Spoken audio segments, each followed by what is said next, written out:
Welcome to news burner. हमारी धरती में कई ऐसी घटनाएं होती है जिसके बारे में हमें जानकारी नहीं होती है और उसे हम एक नाम देते हैं जिसको बोलते हैं चमत्कार। और अगर चमत्कार नहीं बोल सकते तो हम कुछ बोल देते हैं कि ये घटना इतने साल बाद हुई है, इतने सालों में होगी, या किसी भी तरह से अपने आप को समझदार बना के उसको सोशल मीडिया पर शेयर कर देते हैं। ऐसी ही एक घटना मुझे पता चली फेसबुक पर। जब उसके बारे में मैंने सर्च किया तो पता चला कि उसमें लिखा गया था कि लॉकडाउन में प्रदूषण कम होने के कारण से आसमान में एक बहुत अच्छी घटना दिखाई दी।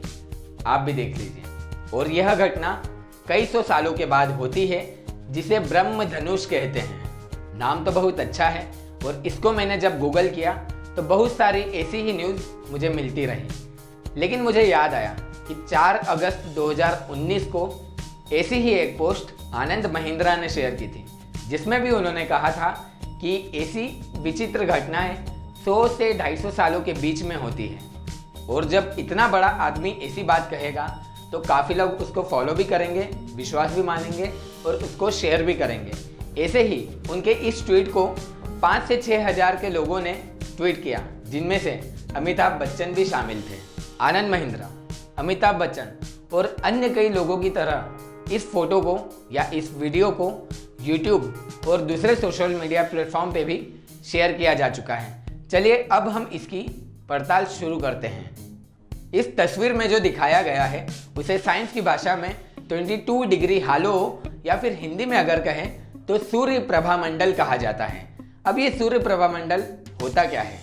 देखिए, 22 डिग्री हालो एक वृत्त या सर्कल होता है जो पृथ्वी के वातावरण में सिरस बादल यानी सफ़ेद जो बादल होते हैं उनके बीच में जो बर्फ के कण या क्रिस्टल जिसको आप बोल सकते हैं, तो बर्फ के क्रिस्टल से जब सूर्य की प्रकाश की रेखा गुजरती है तो उससे ये बनता है, जो कि एक गोलाकार आकार में होता है।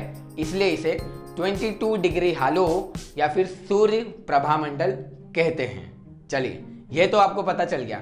अब दूसरी बात कि क्या ये जैसे इन्होंने कहा है कि 100, 150, 200 या कितने सैकड़ों सालों बाद बनता है, तो ऐसा बिल्कुल भी नहीं है।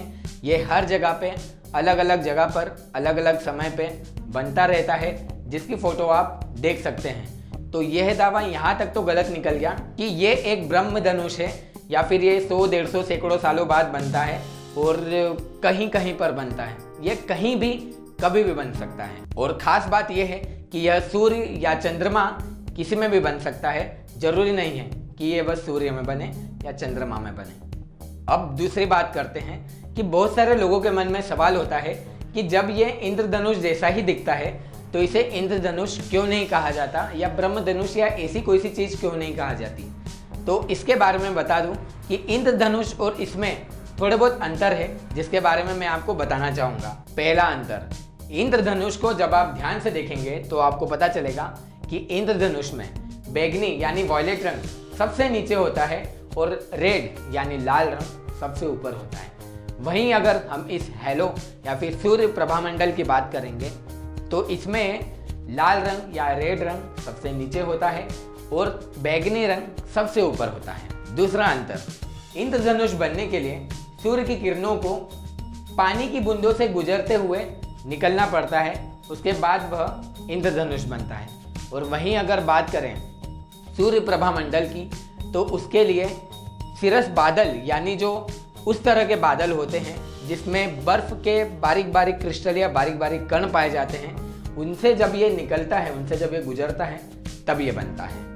तीसरा अंतर, इंद्रधनुष हमेशा सूर्य के सामने वाली दिशा में बनता है। तो मान लीजिए कि सूर्य अगर पश्चिम दिशा में है तो इंद्रधनुष पूर्व दिशा में बनेगा या सूर्य के अपोजिट दिशा में बनेगा। वहीं अब बात करें सूर्य प्रभामंडल या 22 डिग्री हैलो की, तो यह सूर्य या चंद्रमा के आसपास घेर के सर्कल बनाकर रहता है। तो हमारी पड़ताल में फिर से यह पोस्ट गलत साबित हुई, फेक निकली।